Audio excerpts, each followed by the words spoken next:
Muy, pero muy buenas noches. Bienvenidos a Le Doy Mi Palabra.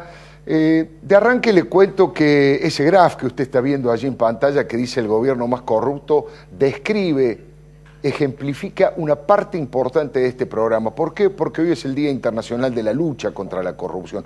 Pero no solamente de corrupción vamos a hablar, también vamos a entrevistar a dos economistas de fuste, prestigiosos, de distintas camisetas partidarias, para saber qué está pasando en la economía y qué puede pasar sobre todo en el 2015, un año electoral.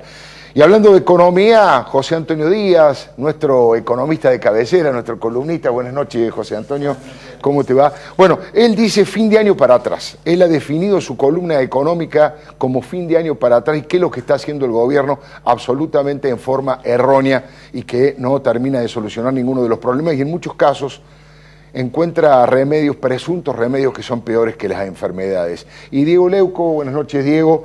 Su habitual informe va a ser inmediatamente después de mi columna editorial porque también tiene que ver con la corrupción. En este caso está afirmando desde su título que le sueltan la mano al vicepresidente de la Nación, a Amado Boudou, que en estos momentos está en Perú en la cumbre del cambio climático. Yo le decía que íbamos a tener la posibilidad de escuchar economistas cuya opinión es muy respetada. Está con nosotros Federico Sturzenegger. Buenas noches y gracias por estar aquí. Obviamente tiene la camiseta de Mauricio Macri, del PRO. Enseguidita está llegando Martín Redrado, que representa a las huestes del Frente Renovador de Sergio Massa. Y al final vamos a volver sobre el tema de la corrupción porque, insisto, no es cualquier tema, no es cualquier tipo de dificultad la que estamos afrontando en estos momentos. Yo le decía desde el punto de vista editorial, le cuento dónde estoy parado. La verdad que me cuesta decirlo, pero cuando vi que era el Día Internacional de la Lucha contra la Corrupción, empecé a revisar un poco los casos que han afectado y han impactado en este gobierno. Y la conclusión es dolorosa y triste, pero es la obligación de todo periodista decir lo que piensa sin pelos en la lengua y con toda franqueza. Estamos ante el gobierno más corrupto de la historia argentina. No lo digo como un hecho político, como una conclusión desde el punto de vista de la opinión. Simplemente revisando los hechos que en estos momentos se están llevando adelante. No hay antecedentes de una dimensión semejante, de una matriz corrupta instalada desde la cumbre del Estado para cometer delitos, para lavar dinero de la corrupción y de las coimas producto de las obras públicas, entre otras cosas.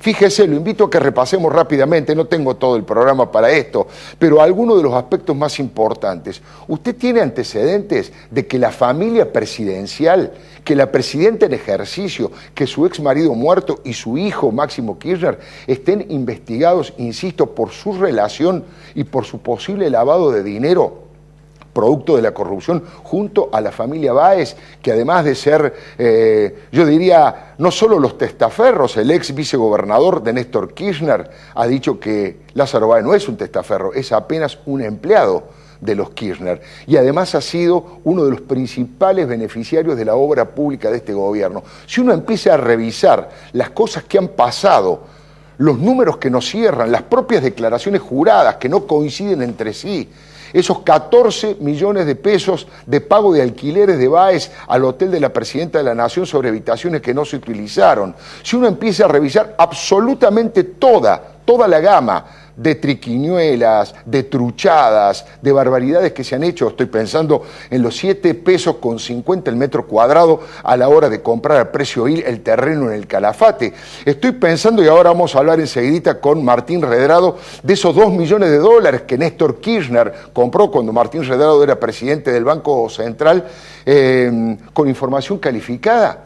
Estoy pensando en los $300 millones que se jugaron en un nefasto negocio que se le abrió la puerta al narcotráfico de la efedrina. Está procesado José Granero, que era el titular en ese momento del organismo encargado de combatir al narcotráfico. 3 de los involucrados son íntimos amigos de la familia presidencial. Se han manejado $300 millones en eso, una fortuna en efedrina, y además hay que tener en cuenta los aportes a la campaña presidencial de Cristina de droguerías vinculadas al tema y lo más terrible, por supuesto, un triple crimen. ¿Para qué le voy a contar todo lo que ha pasado con Omar el Caballo Suárez, uno de los hombres más ligados desde el sindicalismo a Cristina, y Gustavo Sierra en su último libro, donde cuenta de qué manera desembarcaron tanto el cártel de Sinaloa como los cárteles de Colombia en la Argentina, de qué manera han interactuado con empresas navieras del sindicato marítimo del SOMU, que encabeza el Caballo Suárez, que llevaron droga a puertos de México y a puertos de España. Ricardo Jaime, ¿quiere que le cuente qué pasa con Ricardo Jaime? El récord que tiene en todas las investigaciones y en procesamientos y todas las causas abiertas. Y lo más triste es que terminó el siniestro de Plaza 11, de la Estación 11, terminó además con la muerte masiva de muchos argentinos que iban a trabajar con el tema de los trenes. ¿Quiere que le diga que el vicepresidente de la Nación, del cual Diego Leuco va a hablar en un instante, tiene 2 procesamientos y dicen que va rumbo al tercero? ¿Hay antecedentes en la historia argentina de nivel semejante de corrupción?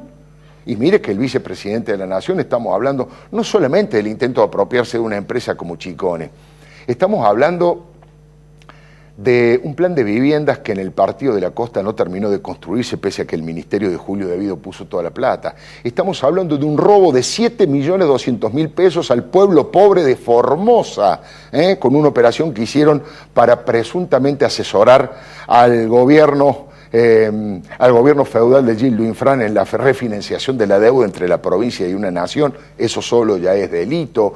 Estamos hablando de un vicepresidente que dijo vivir en un médano y que no dio un solo documento de identidad con el domicilio correcto. ¿Hace falta agregar más cosas? ¿Hace falta poner al general Milani? ¿Hace falta decir que Julio Alac está por ahora procesado, está indagado, va a ser indagado por un tema de aerolíneas, pero que detrás de todo eso hay un juez que está investigando megacoimas y sobreprecios de casi 100 millones de dólares en la compra de aviones a Brasil, que finalmente quien ahora es ministro de Justicia firmó, dicen que por pedido expreso de Néstor Kirchner. Mire, le estoy enumerando así de memoria simplemente algunos de estos verdaderos agujeros negros de la corrupción que son algo pocas veces vistos. Por eso le digo que hay que revisar mucho la historia argentina. Esta década ganada ha dejado al gobierno de Menem como una suerte de bebé de pecho. El nivel de bulimia por el dinero y por el poder han generado una actitud permanente, una lógica del usurero insaciable. Nada del dinero era suficiente, por eso no son inventos de los medios, los bolsos, pesar la plata en lugar de contarla, bóvedas, guaridas fiscales como las Islas Seychelles o cuentas en Suiza como tiene el señor Lázaro Báez, o la investigación de 130 cuentas que se está haciendo en Nevada en los Estados Unidos. Todo esto conforma lo que Jorge Lozano, el obispo de Gualeguaychú, este fin de semana dijo que el Estado está absolutamente atravesado por una matriz corrupta, por una matriz mafiosa, y que hay muchos políticos que tienen el dinero manchado en sangre. Mire, tratándose de un obispo, yo creo que nos ha querido decir lo siguiente: ojalá la sociedad tome conciencia, ojalá nos demos cuenta de la profundidad del tema de la corrupción de este Estado, ojalá elijamos políticos honestos que manden a la justicia a estos políticos corruptos, porque si no, como diría Jorge Lozano, que Dios nos ayude. Le doy mi palabra.